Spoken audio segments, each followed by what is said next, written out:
അയോധ്യ സംഭാവന കൊള്ള പാർലമെന്റിൽ ഉയർത്താൻ പ്രതിപക്ഷം. നാളെ രാവിലെ 10 മണിക്ക് പ്രതിപക്ഷ കക്ഷി നേതാക്കളുടെ യോഗം ചേരും.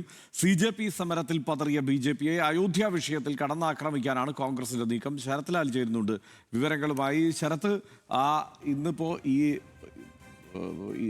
ധർമ്മേന്ദ്ര പ്രധാന്റെ രാജിയിലേക്ക് തന്നെ കാര്യങ്ങൾ പോയ സാഹചര്യത്തെ വിലയിരുത്തുന്നവരെല്ലാം, രാഷ്ട്രീയ നിരീക്ഷകരെല്ലാം പറയുന്നത് വേറെയും ആയുധങ്ങൾ ഇപ്പോൾ പ്രതിപക്ഷത്തിൻ്റെ കയ്യിലുണ്ട്. ഇതെല്ലാം എടുത്ത് പ്രയോഗിക്കാനുള്ള സാധ്യതയും നിലനിൽക്കുകയാണ്. ഒന്ന് ഈ എത്തനോൾ പെട്രോൾ മിക്സുമായി ബന്ധപ്പെട്ടുള്ള കാര്യം, ഒന്ന് ഈ രാമക്ഷേത്രത്തിലെ പണം മോഷ്ടിച്ചതുമായി ബന്ധപ്പെട്ടുള്ള കാര്യം. ഇങ്ങനെ പല വിഷയങ്ങൾ ഉന്നയിക്കാൻ ഇനിയിപ്പോൾ പ്രതിപക്ഷത്തിന് കൂടുതൽ ആർജവം ഉണ്ടാകുമെന്ന് ആ നിലയ്ക്ക് തന്നെയാണോ കാര്യങ്ങൾ മനസ്സിലാക്കേണ്ടത്? ഇപ്പോൾ ആദ്യം തന്നെ രാമക്ഷേത്രവുമായി ബന്ധപ്പെട്ടുള്ള ആരോപണം ഉന്നയിക്കാനാണോ തീരുമാനം?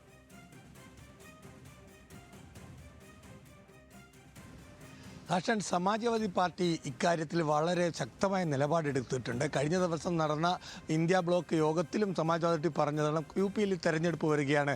അയോധ്യ സംഭാവന കൊള്ള ദേശീയ തലത്തിൽ മാത്രമല്ല UP-യിലും ഉയർത്തിക്കൊണ്ടുവരേണ്ടത് സമാജ്വാദി പാർട്ടിയുടെ ഒരു ആവശ്യമാണ്. ഇന്ത്യ സഖ്യത്തിൽ അതുകൊണ്ട് തന്നെയാണ് ഇന്ത്യ സഖ്യത്തിൻ്റെ യോഗത്തിൽ ഇക്കാര്യം അദ്ദേഹം ഉന്നയിച്ചത്. ഇന്ന് കോൺഗ്രസ് ഇക്കാര്യത്തിൽ വളരെ വ്യക്തതയോടെ തന്നെ കോൺഗ്രസ് രംഗത്ത് വന്നിരിക്കുന്നു എന്നുള്ളതാണ്. കാരണം അയോധ്യ സംഭാവന കൊള്ള ലോക്സഭയിലും രാജ്യസഭയിലും ഉന്നയിക്കണം. കാരണം ഇപ്പോൾ പതറി നിൽക്കുന്ന BJP അല്ല, ഈ BJPക്കും NDAക്കും ഈ സമയത്ത് ഒരു തിരിച്ചടി കൂടി കൊടുക്കാൻ പറ്റുന്നൊരു വിഷയമാണ് ഇതെന്നാണ് കോൺഗ്രസ് നേതൃത്വത്തിൻ്റെ വിലയിരുത്തൽ. അതുകൊണ്ട് തന്നെയാണ് ഇന്ന് ഞായറാഴ്ചയാണ്. ഇന്ന് പ്രമുഖ നേതാക്കളൊക്കെ ഇന്ന് രാത്രിയോടുകൂടി ഡൽഹിയിലെത്തുള്ളൂ. അതുകൊണ്ട് തന്നെയാണ് ഇന്ന് വൈകിട്ട് ചേരാൻ നിശ്ചയിച്ചിരുന്ന ഇന്ത്യ സഖ്യ യോഗം നാളെ രാവിലേക്ക് മാറ്റിയതെന്നാണ് സൂചന. എന്നാൽ നിലവിൽ ഇപ്പോൾ ടെലിഫോണിൽ കൂടിയൊക്കെയുള്ള ഒരു സംസാരം നേതാക്കൾ തമ്മിൽ നടക്കുന്നുണ്ട്. അതുകൊണ്ട് തന്നെ എന്തായിരിക്കും പാർലമെൻറ്റിലെ അടുത്ത നടപടി? കാരണം ഇനി ധർമ്മേന്ദ്ര പ്രധാന്റെ രാജിയെ സംബന്ധിച്ചോ അല്ലെങ്കിൽ വിദ്യാർത്ഥികൾ നടന്ന ലാത്തി ചാർജ് കൊണ്ടോ സഭ നിർത്തിവെച്ച് ചർച്ച ചെയ്യേണ്ട ആവശ്യം നിലവില്ല. കാരണം അത് ആവശ്യം നടപ്പിലാക്കി കഴിഞ്ഞു.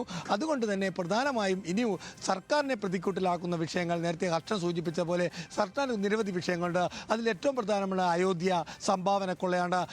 അത് ഉയർത്തിക്കൊണ്ടുവരിക എന്നതാണ് കോൺഗ്രസും ഇന്ത്യ സഖ്യവും പാർലമെന്റിൽ എടുക്കുന്ന നിലപാട് എന്നതാണ് നമുക്ക് ലഭിക്കുന്ന സൂചന.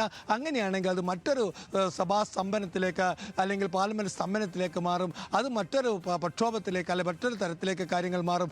സഭയിൽ ഇക്കാര്യത്തിൽ ആഞ്ഞടിക്കാൻ തന്നെയാണ് കോൺഗ്രസിന്റെ തീരുമാനം. അതിനുവേണ്ടിയാണ് ഇന്ത്യ ബ്ലോക്കിന്റെ മറ്റു കക്ഷികളെ കൂടി ഇക്കാര്യത്തിൽ ഒരു കൂടിയാലോചന നടത്താൻ വേണ്ടി കോൺഗ്രസ് തയ്യാറായിരിക്കുന്നത്.